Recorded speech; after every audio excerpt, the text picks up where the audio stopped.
In 2021, a group of Reddit users sitting at home in their pajamas almost brought down some of the most powerful hedge funds on Wall Street. They did it by buying shares of GameStop, a dying video game store, and forcing the short sellers into a corner. You probably know that story. But here's what almost nobody knows. It already happened 100 years ago. One man, no Reddit, no Robinhood, no internet, just a grocery store owner from Tennessee with a suitcase full of cash, a $10 million loan, and a burning desire to teach Wall Street a lesson. His name was Clarence Saunders, and in 1923, he pulled off the most audacious short squeeze in the history of the New York Stock Exchange, and nearly won. This is episode 2 of The Money Brief, and this is the story of the original GameStop. Let's get into it. Segment 1, The Inventor. Before we get to Wall Street, you need to understand who Clarence Saunders actually was, because this isn't just a story about stocks. It's a story about one of the most creative, stubborn, and brilliant businessmen America ever produced. In 1916, Saunders opened a small grocery store in Memphis, Tennessee, and called it Piggly Wiggly. Nobody knows why he chose that name. When people asked him, he'd just smile and say, "So people like you can ask me that question." But the name was the least interesting thing about it. See, before Piggly Wiggly, going to a grocery store looked nothing like it does today. You walked in, handed a list to a clerk behind the counter, and waited, while they gathered everything for you. It was slow, expensive, and inefficient. Saunders threw that entire system out. He redesigned the store so customers could walk the aisles themselves, pick their own items, put them in a basket, and pay on the way out. It sounds obvious now, but in 1916, it was revolutionary. He invented the shopping basket. He invented price tags on individual products. He invented the checkout register. He invented the modern supermarket as we know it today. And people loved it. Within 3 years, there were over 1,200 Piggly Wiggly stores across the United States. By the time he took the company public on the New York Stock Exchange in 1922, Clarence Saunders was one of the most successful businessmen in America. He was building a pink marble mansion outside Memphis, so large and so extravagant that people called it the Pink Palace. Everything was going perfectly, until Wall Street came for him. Segment 2, The Attack. In the fall of 1922, something went wrong, but not with Piggly Wiggly itself. A group of independent franchise stores in New York, Connecticut, and New Jersey, stores that used the Piggly Wiggly name under a licensing deal, started going bankrupt. They weren't part of the main company. They were just franchises. Saunders' core business was perfectly healthy, but Wall Street traders didn't care about the details. They saw the Piggly Wiggly name attached to failing stores, and they smelled an opportunity. They launched what was called a bear raid.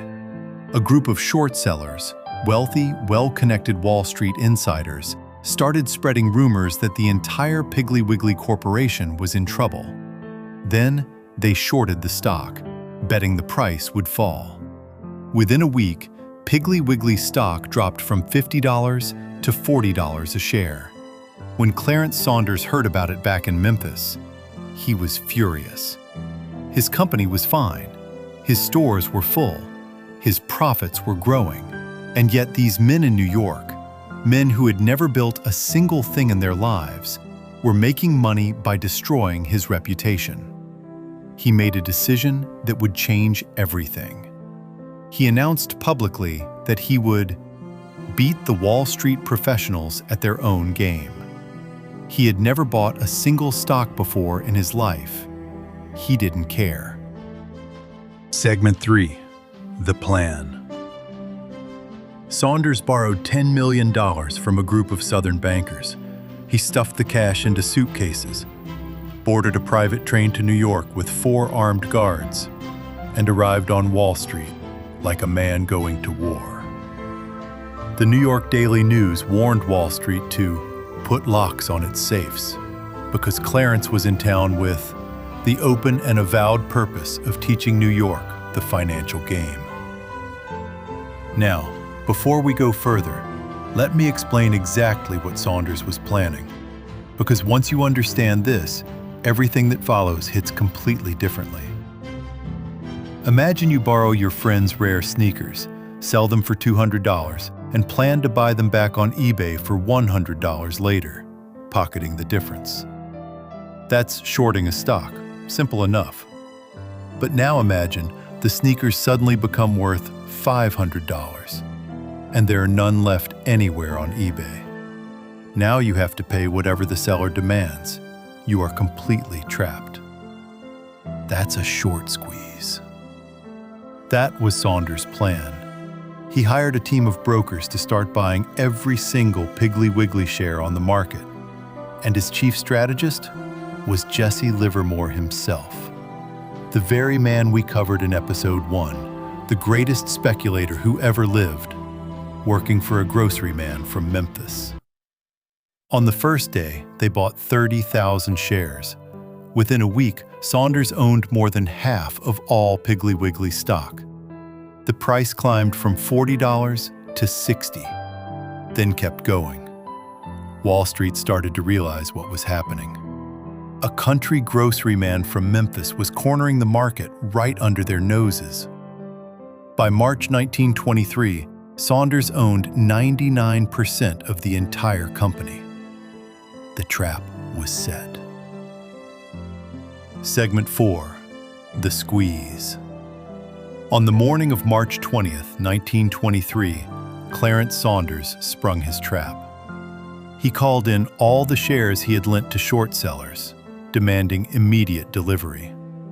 What happened next was one of the wildest days in Wall Street history. Piggly Wiggly stock opened at $75 a share. Then it started ripping upward. The short sellers scrambled to buy shares and return them to Saunders, but there were almost no shares left to buy. Saunders owned almost all of them.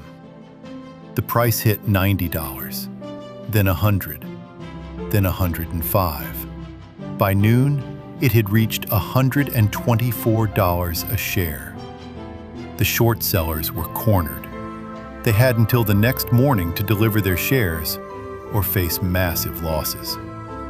Some of Wall Street's most powerful traders were looking at ruin. On paper, Clarence Saunders was about to make tens of millions of dollars. He had won. Except he hadn't. Because at that exact moment, the New York Stock Exchange did something it had never done before. It changed the rules. Segment 5, The Betrayal. The governing committee of the New York Stock Exchange, which at the time was run entirely by Wall Street insiders, announced an emergency suspension of all Piggly Wiggly trading. And then they extended the short sellers' deadline. That extension was everything. It gave the shorts time to scour the entire country for any stray Piggly Wiggly shares they could find. From small shareholders in Iowa, in New Mexico, in Sioux City, people who had no idea what was happening in New York, people who were just thrilled to double their money. One by one, the short sellers covered their positions. The corner was broken. Saunders was left holding 99% of a company whose stock could no longer trade on the exchange. He had borrowed $10 million to buy those shares, and now there was no market to sell them in. He was holding a fortune on paper, and it was completely worthless. He tried everything. He placed full-page newspaper ads across the country, offering shares directly to the public. He called it a once-in-a-lifetime opportunity. He took out another ad headlined, fighting for my life. It wasn't enough. By August 1923, Saunders couldn't make his loan payments. He surrendered everything to his creditors: his stock, his cars, and the Pink Palace, the mansion he had spent years building. His shares were auctioned for $1 each. A year later, he filed for bankruptcy. The man who invented the modern supermarket, who had built over 1,200 stores across America, who had stood alone against the most powerful financial institution in the country, lost everything. And there's one more detail that makes this story even more remarkable. Remember Jesse Livermore, the greatest speculator who ever lived? Saunders' own chief strategist? Right before the corner was complete, right before the moment of maximum pressure on the shorts, Livermore quit. He looked at the plan and decided it wouldn't work. And he walked away. The two greatest financial minds of their era, working together on the same play. And it still wasn't enough to beat the system. Segment 6. The Comeback. Here's the part of the story most people never hear. Clarence Saunders did not disappear. He came back. He launched a new grocery chain, this time brilliantly named Clarence Saunders, sole owner of My Name Stores, Inc. Because Wall Street had taken his company and his palace, but they could not take his name. And he was already working on something even more ambitious: a fully automated grocery store. No clerks, no checkout lines. Customers served entirely by machines. He called it the Keydoozle. Decades before self-checkout existed, decades before Amazon Go. But the Great Depression hit. Saunders went bankrupt a second time. He came back again. He started a third venture, the Food Electric. Same idea, even more advanced. He died in 1953, still working, still building, still convinced he could reinvent retail one more time. He never got his revenge on Wall Street, but the world he built, the self-service supermarket, the checkout lane, the modern grocery store, is still everywhere, every day, used by hundreds of millions of people. Wall Street took his company. It couldn't take his idea. And one last thing that I want you to carry with you. The Pink Palace, the mansion Wall Street took from him, was sold to the city of Memphis for $150,000. Today, it's a museum. And inside that museum, there's a replica of the very first Piggly Wiggly store. The thing they couldn't destroy. Segment 7. The Lesson. So what do we actually take from Clarence Saunders? 3 things. 1.